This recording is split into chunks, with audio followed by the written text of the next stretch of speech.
Hello, everybody. Hopefully, I can get through this without too much trouble. As you can probably hear from my voice, it's not the greatest right now, but that's just from the last couple days of being sick, so hopefully the audio still comes through all right. But yeah, as you can tell, it has not been a fun couple days for me. But yeah, I had to take a couple days off work just because there's no way I was going in with the headache I had and the sore throat and cough, but I'm going to try to get through this. Hopefully I can. So today's review is going to be of a show called Glitch, which was from 2015 to 2019, but I had started it before, but never finished it. I think I only got like 3 episodes in, and then again, I don't know. I just ended up watching something else, but we'll we'll go over the cast list first. So Patrick Bremall, who played James Hayes, Emma Booth, who played Kate Willis, Sean Keenan, who played Charlie Thompson, Hannah Monson, who played Christy Darrow, John Larry, who played Chris Reddix, Roger Corsu, who played John Doe, or William. My God, I can't think of his name right now, but I have it written down somewhere. Genevieve O'Reilly, who played Alicia Keller, Emily Barkley, who played Sarah Hayes, Ned Dennehy, who played Patty Fitzgerald, Rob Collins, who played Phil, Andrew McFarlane, who played Vic Easley, Luke Arnold, who played Owen Nilsson, Pernilla August, who played Nicola Hayson, Danielle Faranisi, who played Maria Masola, Robert Menzies, who played Pete Reddix, Henry Tseng, who played Tam Chi Wai, Jessica Faulkner, who played Belle Donahue, Dustin Clare, who played Mark Clayton Stone, and Gallup Sandy, who played Samervant Charda Guard, as I want to say how you pronounce that name. So I'm going to flip over to my notes, of course, because I have quite a bit written down. So I did give this show... Oh my God, I'm sorry. My voice is just awful. Wow. I did give this show an 8 out of 10. I thought it was deserving of that. It was very unique in its like storytelling. Now, some of it near the end, obviously in the 3rd season, I thought was a little bit goofy, which bumped it down a little bit for me, but it is what it is with that. Yeah, I just thought the way they ended it well. It was just like the deaths that happened to certain people in the 3rd season. I was like, this seems weak compared to the rest of the show. Oh my God, I'm sorry. For headphones users, if you're using headphones, I guess maybe I'll put a little disclaimer in the title to keep your volume down a bit. But so we have a group of people come back to life in a small town called Urana, and they rise from the grave. Now, we don't really know much about what's happening now. Is that all we know is that they're rising from their graves, right? And so the first one was Carlo. And unfortunately, I didn't really see him in the casting list, so I don't know whether he was just there for such a short period of time that they didn't bother putting his name, or I just missed it. But Carlo was the first to go. It seems like there's some sort of barrier kind of keeping all of the people trapped that have been resurrected, which makes sense because it's not a natural thing to have that happen, right? So I guess it would make a little bit of sense as to why there's like some sort of barrier holding them in to Urana, as to like keep the unnatural from getting any further, right, and causing any sort of damage, I suppose. Now, oh my God, I'm so sorry, guys. So then James comes up with the conclusion that, he thinks the group isn't going to be able to leave town, which is unfortunate. But he's trying to keep everybody safe because one of the people who has come back to life is his wife, Kate, who had died of cancer a couple of years ago. So he obviously, wants to kind of figure out what's going on, right? So everyone slowly starts remembering, like, their cause of death or things that happened to them in their life, right? So it's almost like they're trying to. It seemed by the end of the third season that everybody was trying to get some sort of closure, and now that they had done that, they were able to die peacefully, I guess, was kind of what I got from most of the show anyway, was that they weren't really, even though they were resurrected, they had something that they needed to still do or figure out, sort of thing. Like, each one of these people had been killed in it was almost like all of them had been murdered except for Kate, I think, in some sort of way. So yeah, it was kind of interesting that they all had very similar storylines almost. I guess Maria Massola was the one that was in the car accident and also accidentally took her daughter's life because she got in an argument with her husband and just wanted to leave and didn't realize that her daughter was in the car and then crashed into a pole and took both their lives, which was unfortunate. Then we find out that Kirsty had been murdered by her boyfriend, or at least that's what we thought at the time. We find out later that it was actually Chris's brother Pete that had killed her because she was spreading rumors about him around town. Whether they be true or not, I'm not sure. But yeah, at least that was her story right throughout the entire show.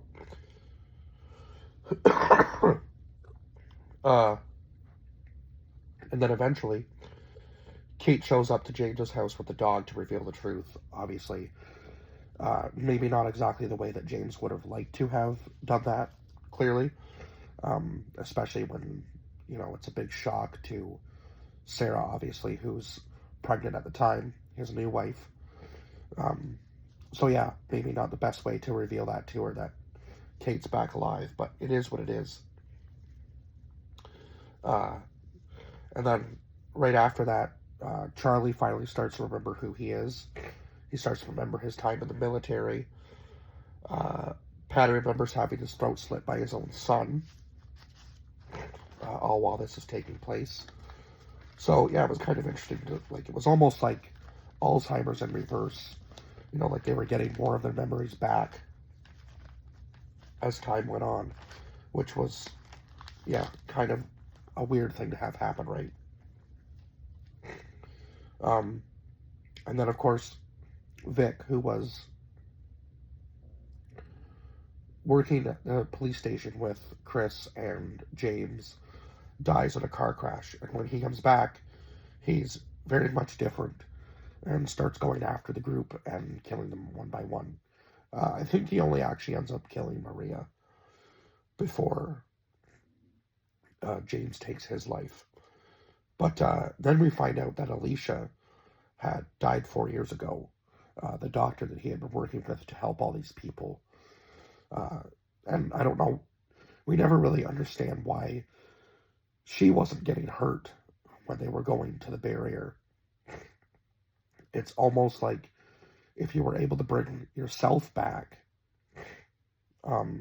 you were different, right? Now, it was weird because it seemed that everybody else who died and came back almost had this purpose to take out the rest of the group because they thought they weren't supposed to be there. So the resurrected were the bad guys, I guess, and the ones who had died and come back were cleansing the earth, I guess, essentially. Was kind of the idea I got. Oh yes, so right at the beginning of season 2, the first big thing that happens is John finding out that his real name is William Blackburn, and he was part of the military And then, of course, Alicia coming back and James questioning her about the work she does for Norgard, obviously. And then the barrier for the group is shrinking. So again, this really makes me think that, the world is trying to say, you guys aren't supposed to be here, so we're shrinking the area you can travel in, right? To the point where eventually the barrier will just close on them and take them out, which was kind of interesting. Uh, so Alicia claims, again, that she was able to bring herself back. And then we get introduced to this character, Phil, who takes the place of Vic and starts killing the group members. And then, of course, like I mentioned earlier, we find out that Chris's brother was the actual murderer of Kirsty. And then, of course, Sarah died on the operating table when she was giving birth. So she comes back and starts helping Phil take out the group, and she kills Patty. And then Phil kills Alicia, and then Sarah just still has a little bit of the old her in her, and can't go through with killing James or Kate or any of the rest of them. So she shoots Phil, and then Phil shoots her, and she dies as well. So quite a big ending to the second season. But yeah, they did team up and go to Norgard to try to get the rest of them right, but they failed miserably. And then it seems like everything just ends up leading back to the cemetery, which is kind of cool. But yeah, the barrier is expanded again due to Alicia's work, and it was who was it that? Oh yeah, it was Dr. Hyson that ended up helping expand it because she was trying to bring Alicia back with the help of William.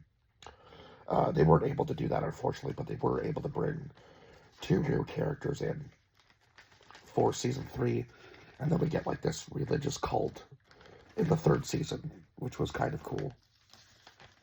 And then slowly, the end of days starts to happen with all these fires and other world disasters happening, like the electricity going out completely in bigger cities.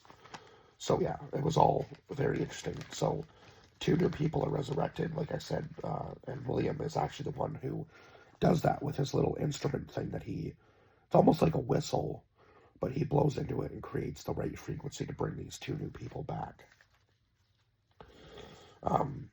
And now it seems, thanks to Dr. Hyson and William, that there is no barrier. So the original group is able to pretty much travel wherever they want to and kind of live their life freely. Now, unfortunately, due to this, Kate's new boyfriend, Owen, dies because he was clearly mixed up with the wrong group of people. Now, he just wanted to save his sister. He was hoping that because of Kate's condition and that she came back, that her blood would have the proper things to save his sister from the cancer that she had. But Kate kind of explains to her, I don't have this super blood. I'm not going to be able to save your life. But of course, it seems that Owen's sister kind of knew that, but she wasn't doing this for herself. She was doing it to bring Owen hope, and then things go awry, and his buddies kill him because they want to sell Kate on the market, which is just absolutely crazy, just because they think that they can make a lot of money off of her because she's died and come back to life. And then one of the new characters, Belle, her own family had killed her because she thought she was possessed. Which was actually crazy. And then her own mother lied about it and said that she had ran away. And I guess when she came back, had a seizure. And that was that. That was the end of Belle. But yeah, her mother knew what had actually happened, so it was kind of crazy. And then, of course, The mother dies, I think, by locusts eating her at the very end of the third season, which was so strange. That was a weird twist, but yeah, I guess, yeah, her mother believed that, I guess that was what was supposed to happen to her. Kind of a weird take, but it was more like a religious cult, right? And then, yeah, the end of days coming due to the group's resurrection. So, yeah, it was a very unique show. Definitely a different take on like life and death for sure. And those who died and then came back by themselves, it was very interesting uh, for them to kind of be seeing a different pathway than the ones who had been resurrected from the grave. It was just, yeah, very unique telling of life and death. And I guess that, you shouldn't go messing with the dead, right?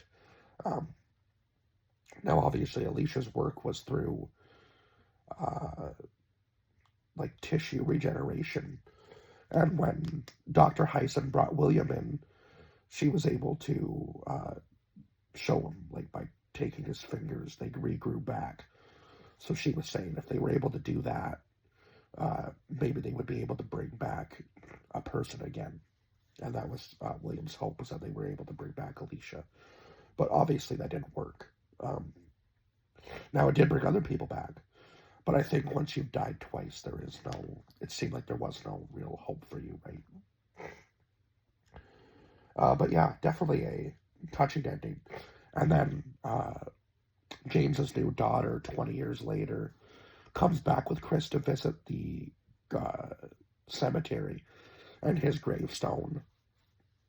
And he had actually saved the whistle that William was using. It was the only thing that survived the fires. So if Nia was probably about 1, I would say, when all of this stuff went down, so 30 years, I guess she would have been probably like 30, yeah, 31, 32 maybe. Yeah, I guess she would have been about 31. Now it seems Chris has had a pretty good life since all of this has gone down. And Nia's obviously thinking about moving out. She's older now, right? So it would make sense. And it seems Chris's kids are fairly old. And Chris, of course, ended up killing his own brother due to the fact that his brother also fell down the stairs, died, and came back in the same way that William had come back, and that Alicia and James and Phil, so on and so forth, had all come back. And now that his brother had his memories, he remembered what he had done to Kirsty and said that he was going to do it again now that she was back. So kind of wild to think that he had been in that wheelchair for so long with no memories, and now all of a sudden he was walking again and had all the memories back. But anyway, yeah, a very unique ending to the show, showing James's daughter all grown up and kind of left on her own with her grandparents, which would be sad that you never got to meet either of your parents, especially in the case of James, because I feel like he could have lived if he just had, found maybe a way through Alicia's science to protect all of them and keep things straight with the world. But maybe there was no way around it. Who knows? Kind of seemed to be the story they were telling, was that there was really no way around the end of days unless they all sacrificed themselves. So it was an unfortunate ending, but it was what it was, right? But anyway, yeah, 8 out of 10 for this show. If you haven't seen it, it is on Netflix, so I highly recommend going to watch it, because I do think it is worth the watch, for sure. Maybe some goofy deaths in the third season as to how these people came back, but other than that, it was a phenomenal show with a great story. So, yeah, 8 out of 10, and I guess I will see you guys for the next review. Bye-bye for now.